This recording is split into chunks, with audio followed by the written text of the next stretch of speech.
This is Hidden Killers Live with Tony Brueski, Stacey Cole, and Todd Michaels.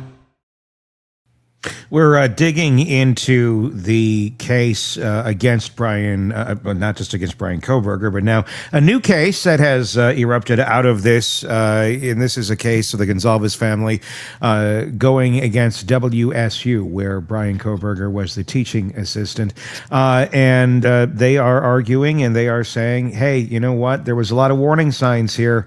Why didn't you act sooner? Why was this guy allowed to basically fester and hang out as long as he did before they finally called it quits with him? Robin Dreeke, retired FBI special agent, former chief of the Counterintelligence Behavioral Analysis Program, with us as we are breaking it down. Let's talk about the escalation a bit. I mean, WSU did have meetings, they had documentation, they had warnings, so they ultimately did fire him as a TA. But some of those documentation, some of those complaints, do we need a system that that handles certain complaints with more seriousness and with a different, different perspective, a different level of observation than others? Because it seems some of these, especially when you see a pattern of them, of the misogynistic behavior, of the disrespect towards women, of the harsher grading towards women. I mean, these, number one, if you get just one kind of standalone, this is weird. Okay, well, let's see if this is a pattern. Clearly, it became a pattern very quickly. When they start identifying patterns like that, when an institution starts seeing patterns like this of behavior in someone that we know is just broken behavior, it's not going to be changed. This is pathological type behavior. If this is in your mind, if you're going to act like this towards women, there's no meeting, there's no video you're going to watch, there's no training you're going to get that's going to make you a different human being. But yet we seem to think that, well, if we follow these paths, legally binding paths that say we did this, then we're covered at least, and hopefully they're going to somehow magically change. There seems to be a level of magical thinking with some HR departments and the legal community in how we handle people like this, where we give them too many passes and too many chances. And a lot of it's fear-based. It's to cover institutions' butt from a lawsuit of them suing for being fired prematurely or for not good enough cause. But do we need something more? And maybe it is something that needs to be litigated where, look, if you're crossing these lines over here, it's just you're done. You're out. You've shown a pattern here. We don't need to see what the aftermath is going to be, because we know where this is all going to end at some point in time. Should there just be more of a zero tolerance type policy to this sort of behavior, and less chances given over and over and over to anyone, autistic or not? Either you're going to follow these things or you're not, because at the end of the day, you're making all these people uncomfortable. You're making them feel unsafe. And sorry, once you got a pattern and you're proving it, we just don't have time for you anymore.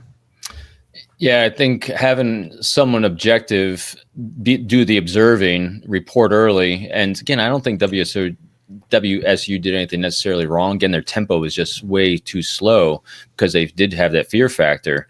But, I don't think this. So here's what's black and white to me. It's not the observed behavior necessarily, because there's a lot of people that are on spectrums or just have inappropriate learned behavior earlier in life. I think that the how you treat women is, like you said, that's kind of a pattern which you're not going to get over anytime too fast, because that happens earlier in life. It's pathology. It really is. Yeah. But to this entire thing is, again, I think the easier measure to do on this is to measure if you can just say, get out, we're done with you, or we can work with you, is that humility factor. There is actually testing you can do to actually test. You can give this guy, an EQ test to see where he functions on the level of EQ. If someone's got a bottomed out emotional intelligence and you baseline them coming in, whether you want to do it objectively through assessment or you want to do it subjectively just through observation, there's a way you can actually measure people's EQ, especially their emotional intelligence, their problem-solving ability, their emotional regulation, their knowledge of self and knowledge of others. And if they're bottoming out on all those things, and you're going to be in front of students, that's concerning. And granted, ethically, you can't use these things or you can use things. Again, you got to go through the legal thing because, again, I'm going pragmatically about dealing with both ideal world as well as how systems organize and work. But you can then baseline, hey, here's where he was coming in. Here's where we are today when the first offense is, or the second or third offense. Are we still bottom lined or are we getting better? Because if you don't have a measure of someone getting better, that's when you boot them. Because why aren't they getting better? Why do people not get better at something in life? The only time people don't get better at something is when you lack humility. When you don't have the ability to say, okay, I'm working on this. Here's what I need to do about it. You're going to stay flat. So in other words, if I observe you doing something once, twice, or three times a certain way, and you don't have humility, the likelihood of you doing exactly the same way for the rest of your life until you get that humility is almost 100. That's just science.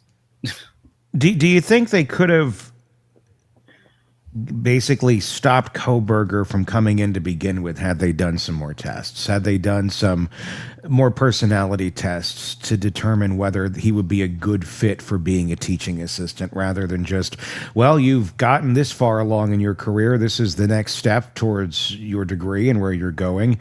So naturally you're going to fit in here. Should we have more of that? Should we be testing people more in different ways for the areas to which we expect them to excel at or to participate in or lead? Because I'm going to guess there probably wasn't any, I don't know, or much in terms of identifying what kind of a human being you're getting here into this position, other than just here's his academic accomplishments. Yeah, I don't know. Yeah, I mean, as I keep preaching on this show all the time, I'm a big believer in EQ, the emotional intelligence factor, just because, I mean, and why? Well, because every time I'm dealing with someone that is really off in life, really unhealthy, what makes someone unhealthy? Their emotional intelligence is really freaking low. Yeah. So it really comes down to that. Now, can you use these things legally as an ethical standard for hiring or firing or any type of position?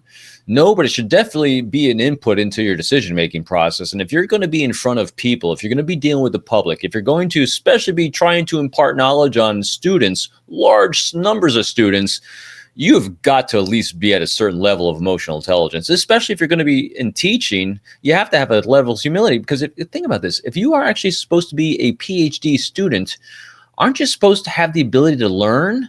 But if your emotional intelligence, your humility, your knowledge of self is so low that you actually think you're smarter than everyone else, as everyone kept saying he was, how really effective can you be? I mean, so I just, Well, he wasn't able to self-reflect, it didn't seem. Zero. Well, he's at all. Incapable. He wasn't wired for it. His brain was not wired for it. I mean, so think about it. Does a wolf self-reflect? Well, and I got to ask, and I wonder this too, and this is part of the HR process that they were going through that eventually did get him fired, but they're looking at it from a liability perspective. Right. They're not looking at it as threat assessment perspective. Right. I mean, at least that's my take on it. And that's how most HR is. It's based on liability. What kind of liability does this person present to your organization? And, what are we weighing here versus getting rid of him versus keeping him versus all of that? And eventually the tables turned to where they had to get rid of him. But is that approach in itself just not that effective? Is that something that needs to be kind of retooled a little bit and not think that because we're operating from a liability perspective that anyone is actually having any sort of meaningful intervention with a character like this? When you're writing someone up, when you're slapping their wrist, you need to do better at this, Bryan. I mean, it's the equivalent of almost saying to a blind person, you need to start seeing better. Well, if they can't see to begin with, all the encouragement in the world and all the scolding and writing up isn't going to change that. It's more so we need to accept people more so for who they are and what they are. And if that person is just a shitty human being or is damaged in some way, shape, or form that presents a threat to others, we need to call that out. We can't pretend that it's not there for fear of upsetting someone or them or their rights or this or that. He clearly, I think, had any sort of microscope looked at him other than just his educational accomplishments, others would have seen this.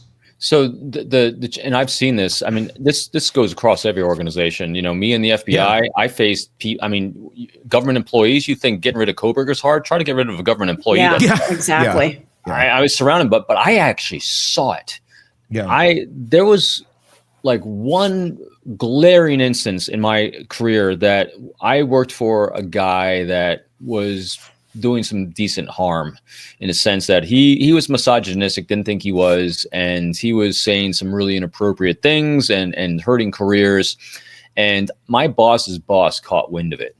And I've never, ever seen anyone fired, misplaced, or anything like that. She caught wind of this thing and she canceled a major trip, a major talk, and she showed up, took a climate survey, interviewed everyone, and the next day the guy was moved. Good. I was like, holy F. That's how it's done, though. It really is. And so, so now speaking to this situation, and so how did she do that? And so this is what, and we haven't done this quite here yet either, because everyone keeps talking about Kohberger. He's creepy. He's this. You're not going to get anywhere with backing when you keep poking at him. What a leader does in these situations is, all right, here's this guy's behavior, right, wrong, indifference. He'll claim he can be fixed. Lawyers can claim the same, but here's where it impacts. This is what leaders do. Leaders keep a very clear understanding of what the mission is. The mission is creating a safe environment to educate the students. And so you take that and you then interview everyone in those classes that are being negatively affected by that behavior. Now the leader can then say, listen, we have an unhealthy, unsustainable, unsafe environment for learning because of this guy. Because this, now we have, instead of just poking at the one data point of creepy guy, you now have hundreds of data points saying that this is negatively affecting our mission statement. And it's much easier for lawyers, for everyone. And also lawyers, these things are mitigated a lot of times when it's reasonable.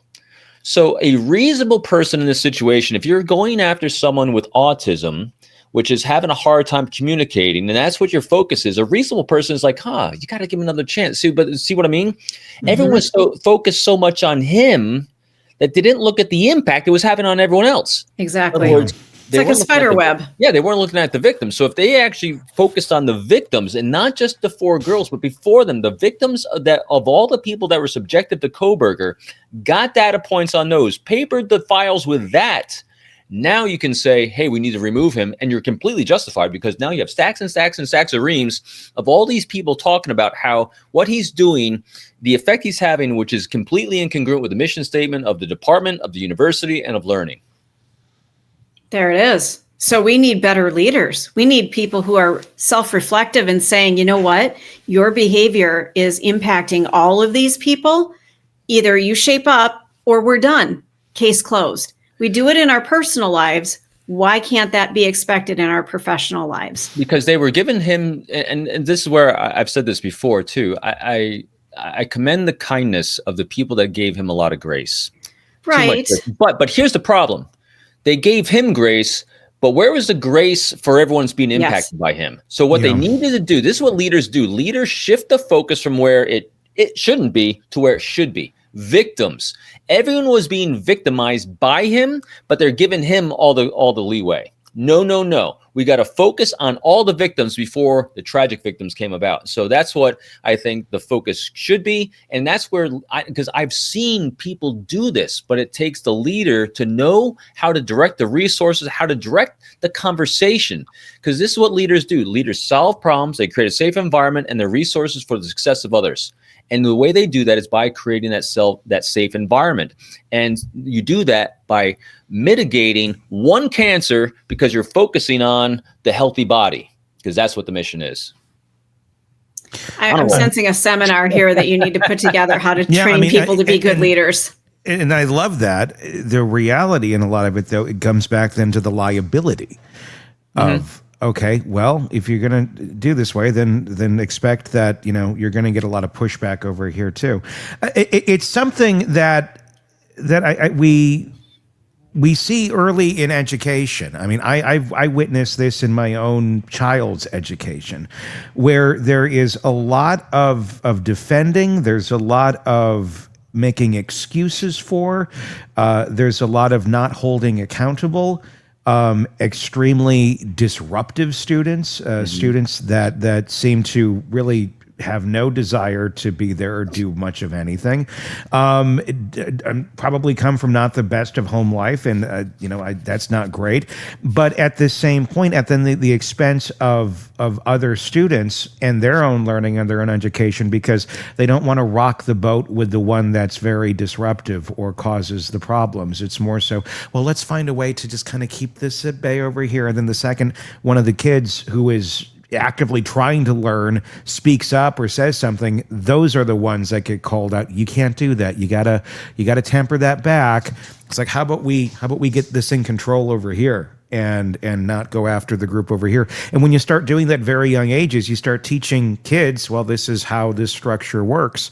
And it doesn't really ever solve anything. And then you have a structure of the people who are making the decisions, making poor decisions, just like the small children will be making poor decisions and stepping in or not stepping in at the right points in times. We have a really weird dynamic of where we prioritize where we're going to put effort and where we're not going to put effort, and who is worth that time and that effort versus who is not worth that time and that effort. And it seems very off in terms of the people who are begging for the attention and begging for the instruction and begging for all of that versus the ones who are not. And we seem to really, in our education system in the U.S. publicly, we put a lot on trying to get the kids who really don't give a shit to give a shit at the expense of ignoring the ones who do give a shit. And eventually they just kind of walk away going, well, they didn't really give a shit about me.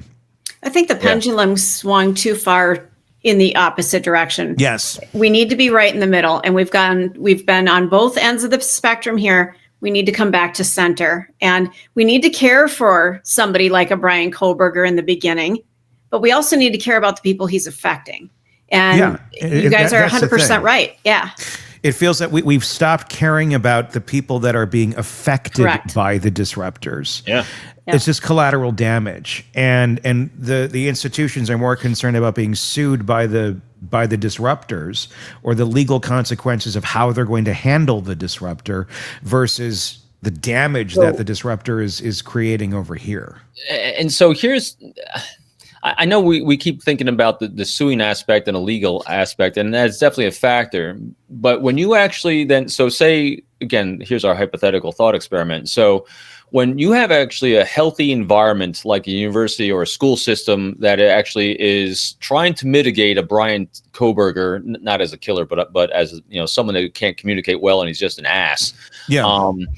When you're having these conversation discussions early on, one thing that you do is you include the parents, you include guardians, you include people in these people's lives to see what they're doing. So because part of this process then also is understanding that, letting them know, listen, here's the cause and effect of behavior. And then they're aware of it. It's in writing. And so it mitigates this legal side, because also, because lawyers are always part of these conversations anyway, they will actually see, hey, everyone's being reasonable. They're the unreasonable ones. And also the likelihood of disinterested parents or parents that aren't even there, the likelihood of lawsuits for you taking action on the benefit of a greater whole is so much lower. And it's not going to go anywhere, because I do this all the time when I'm working with family members or my own life or anyone.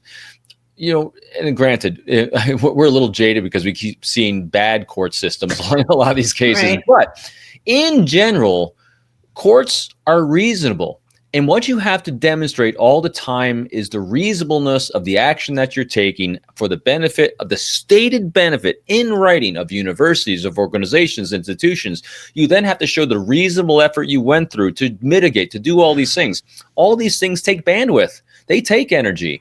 But what happens is you take that bandwidth and energy once, twice, or 3 times. The people then see, I don't even bother. Because look, they have a process, they have a procedure in place. And so you set that standard. And so what are we doing now? We're now leading, because you're setting that standard. All it takes is one really great example, really great case to see the method, to see the routine, to see the process, to see the procedure. All the time is you're taking written rules and policies. You're having no fear to enact them, and no fear of legalese either, because when you're taking reasonable action for the greater benefit of others, and you're given reasonable accommodation, so it's always reasonable accommodation for someone to change their pattern of behavior, and they're not taking it, that's on them. That's their behavior. So they are causing a cause and effect by their, well, I'm not making the choice. They are making the choice by their behavior being incongruent with what we said, what we counseled, what we stated in the policy. Yeah. It's laborious, obviously, what I'm saying, but it actually is step-by-step, very clear, very reasonable. But what's it take? It doesn't take hand wringers, because when you start doing the hand wringing of fear, no one's going to take action. One leader at the top, ready to fall on the sword if they have to. You know, I'm watching inside the Bureau, this high executive. I'm like, wow, are they going to get sued? This is a big deal. And they're going after a power broker here. I mean, they're removing another power broker that had an allies and everything else. And I'm watching, sitting back, waiting for the fireworks and waiting for the explosion. You know what happened? Nothing. You know why? It was reasonable.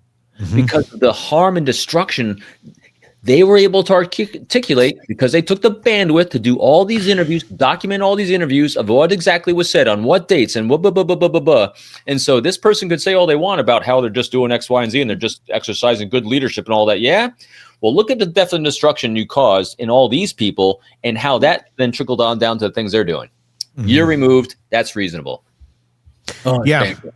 Having the paper trail, having the documentation, having all that is so critical. I guess it's in this case, could they have done it better? Could they have done it faster? Could they have done it more efficiently? And I think is what is the question here, because he had so many months to basically have his reign of terror before they finally said, let's get rid of this guy. And I can guarantee there were people there within that first week that said, this guy's got to go now. Yeah. But their hands were tied, essentially, at least according to the policies that were at play at that moment in time. So if anything, hopefully at the end of the day, this is a bit more of a reality check for WSU and universities as a whole, of how they handle these sort of things, how they have handled these sort of things, and how they can improve on them going forward to weed out individuals like this sooner rather than later. Because there's a lot of these people out there. I was just going to say, are there more festering in departments and they don't know what to do and don't know how to get rid of them? Yeah, without a doubt. Without a doubt. Yep. So hopefully this will make some sort of difference there. So I do applaud the Gonzalez for, continuing to go down this road. They don't have to. I mean, they could, but they're doing what they believe is right. This is a family of problem-solving leaders. I was going to say I don't say social justice warriors, because I don't think it's that, but just it's doing what's right in the name of their daughter that was so horribly wronged by that monster. So good for them for getting out there and they refuse to be victims by anyone. Yeah, without a doubt. And that whole family is just a family of leaders. I mean, all of them. They're just going to do what's right, and it's for a greater good than by which they do it. So hats off to them. They're doing phenomenal work for us all. Well, and a horrible tragedy of what they went through, but look at what they are doing post. They are changing the world. They are changing the world in which they live. Yep. Robin Dreeke, retired FBI special agent, former chief of the Counterintelligence Behavioral Analysis Program. This book is his latest, Unbreakable Alliances. Makes a lovely stocking stuffer, but if you have a wide stocking, I think it would fit in there. Or listen to me on Audible. or stuff it in a turkey. Surprise the family that way. Is this dressing? My books and turkeys. Is this Nana's famous cranberry dressing? No, it's Robin's book, Unbreakable Alliances. That's what We're going to read this over Thanksgiving dinner rather than argue with each other. Wouldn't that be nice? Anyway, check that out wherever books are sold. It is definitely worth checking. And the audiobook, too, also available on Audible or wherever. All right, until next time, for Todd, for Stacy, and Robin, I'm Tony Brueski. We'll talk again real soon. Want more on this case and others? Then press subscribe now and don't miss a moment of true crime coverage from Tony Brueski and the Hidden Killers podcast.